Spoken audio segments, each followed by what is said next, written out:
Welcome to Sewing Anastasia, and today I'm going to show you how to fix all those nasty snags that you get in your sweaters. Whatever you do, don't cut them off. Because if you do, you're going to get a giant hole. It's just going to start unraveling. So I'm going to show you how to save your sweater. I'm going to show you how to do this on two different types of fabric. One with the big chunky knit, and then one with a really finely woven knit. Real quick, before we start, if you're enjoying Sewing Anastasia, make sure you like and subscribe. It really helps out the channel a lot. And if you want to learn more about sewing, make sure you check out my online sewing academy and my sewing club. Links are down below in the description. Now let's get back to fixing some sweaters. First, I'm going to show you how to repair those snags on the chunky knit sweater. So this sweater here, you can see the little ends of the yarns are starting to come unraveled and they're popping out to the top. So we don't want to cut these, otherwise it's just going to start falling apart even more. So we need to get these little yarns here to the back of the sweater. And we're gonna do this by using this handy little tool I like to call the NIT Picker. Kind of looks like a little crochet latch. This one here, I just got online, brand new. I'll put a link down below in the description if you wanna get one too. And then these two here are vintage, and you're gonna notice they're different sizes. Look how teeny this little green one is. And then this brown one here is a medium size. So you're gonna notice here we have the hook, and then this little latch, it moves up and down. So down and then all the way up to close the hook. And you're probably wondering, how is this little thing gonna fix my sweater? Well, I'm going to show you. To use this, what we're gonna do is we're going to put it inside the sweater, and we're gonna come up right out of the sweater, right where this little extra yarn is popping up. So I'm gonna take it, I'm gonna put it in here, and then I'm going to make sure I'm coming up right there.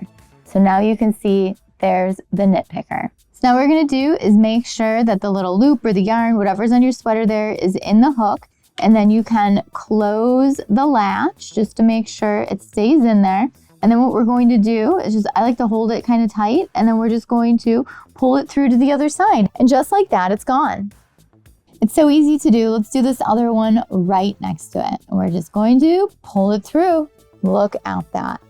So much nicer.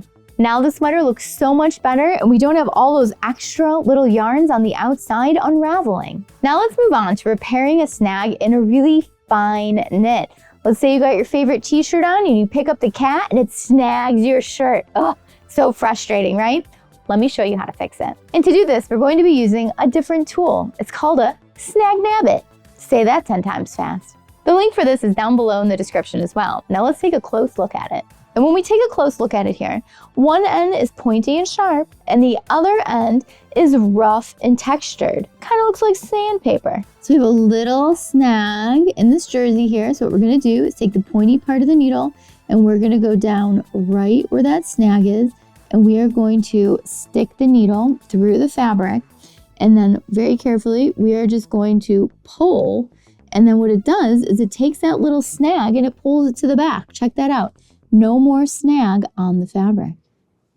Thanks so much for watching Sewing Anastasia today. If you have any questions, leave it down below in the comments and I'll get back to you as soon as I can. If you enjoyed the video today, make sure you give it a thumbs up, leave a comment, and subscribe to Sewing Anastasia, and hit that notification bell so you know when all the new videos come out. I put out a few videos every single week. Oh, so much sewing. And don't forget, I teach classes here at my design studio in Chicago and online. So check those out with the links down below in the description. And we also have a sewing club online, so make sure you check that out too. And don't forget to follow on all the other socials, that way we can stay connected and creative together. That Instagram stories is where you want to be, because I put everything that's going on in the studio there. Thank you so much for watching today, you guys. See you later.